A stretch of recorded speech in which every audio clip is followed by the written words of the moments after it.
Salut les amis, alors bienvenue pour cette nouvelle vidéo. Aujourd'hui on va parler de l'apiculture au mois de décembre. Alors vous allez voir, entre juste l'entretien du matériel et des petites opérations visuelles que l'on doit faire sur le rucher, il n'y a pas grand chose à faire et tout ça, ça se passe dans la vidéo. Alors c'est parti!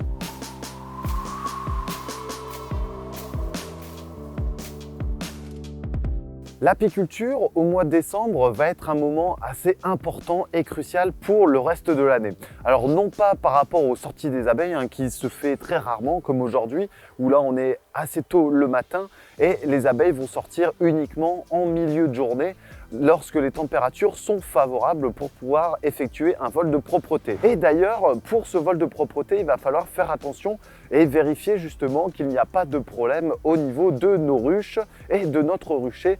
Vérifier qu'il n'y a pas d'entrée de prédateurs comme les souris ou alors des attaques de pivers sur les côtés de nos ruches comme on a pu le voir au mois de novembre. Au mois de décembre, donc on va vérifier forcément l'intérieur de notre ruche par des contrôles visuels, uniquement en regardant les façades ici de nos ruches et on va vérifier que les provisions sont suffisamment importantes et au cas où on va pouvoir apporter du candy. Le candy qui va être sous cette forme-là va être percé ou alors coupé en deux et apporté au-dessus de notre couvre-cadre ou alors entre notre nourrisseur et notre corps de ruche comme vous pouvez le faire au travers de votre rucher. Alors ici, ce que l'on va faire, c'est vérifier qu'il y a bien des provisions. Donc on va ouvrir délicatement notre ruche sans faire de choc, ça c'est très important.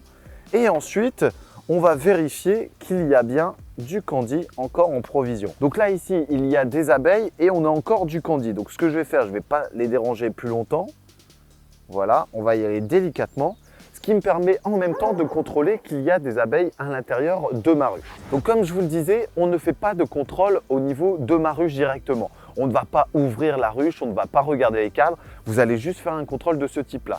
Si vous n'avez pas de couvre-cadre au-dessus avec ici le candy, vous allez donc placer le candy directement au-dessus des cadres comme je vous le disais tout à l'heure et vous allez également vérifier qu'il y a la colonie qui est bien installée. Au niveau de la ponte est très faible en cette période, ce qui est normal, les températures sont froides, les journées sont humides, vous allez peut-être avoir de la neige, d'ailleurs on rebondira là-dessus après et donc forcément l'activité est très réduite. Une chose importante et notamment avec la neige, donc vous allez avoir peut-être dans certaines régions de la neige au-dessus de vos ruches, donc là-dessus vous pouvez le laisser, premièrement parce que c'est un isolant et deuxièmement parce qu'il faut éviter de déranger notre colonie.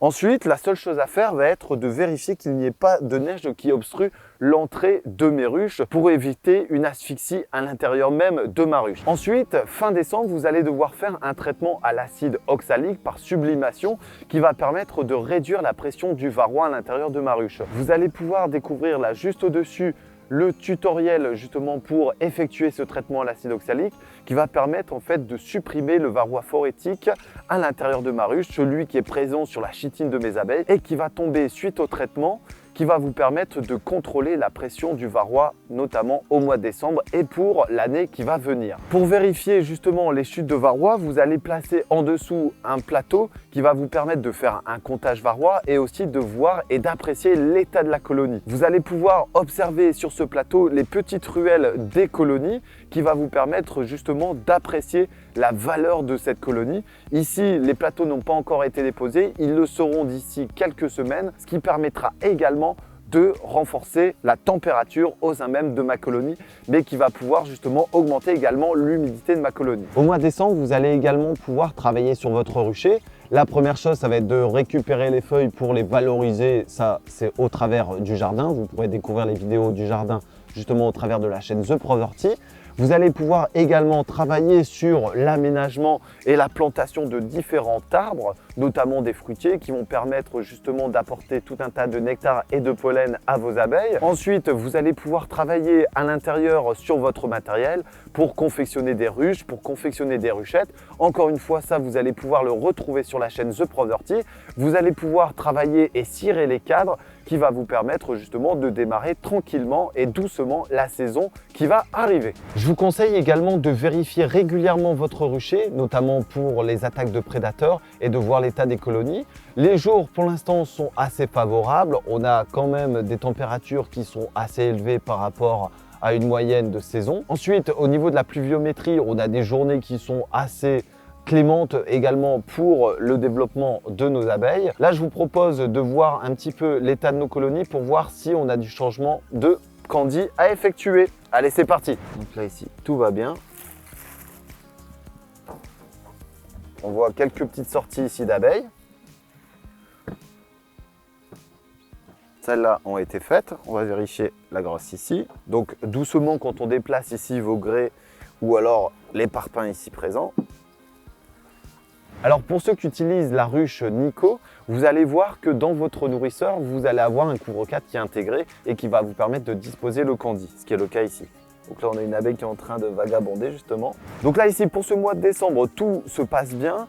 N'oubliez pas qu'au travers de la chaîne, vous allez pouvoir découvrir d'autres tutos sur l'apiculture et également le jardinage et les différentes constructions. Vous allez voir qu'également, il y a un grand jeu concours à découvrir sur les réseaux sociaux, sur Facebook et sur Instagram. Ça, je vous laisse découvrir ça à partir du 1er décembre et on se retrouve au fur et à mesure pour les vidéos. Allez, salut tout le monde, à très bientôt!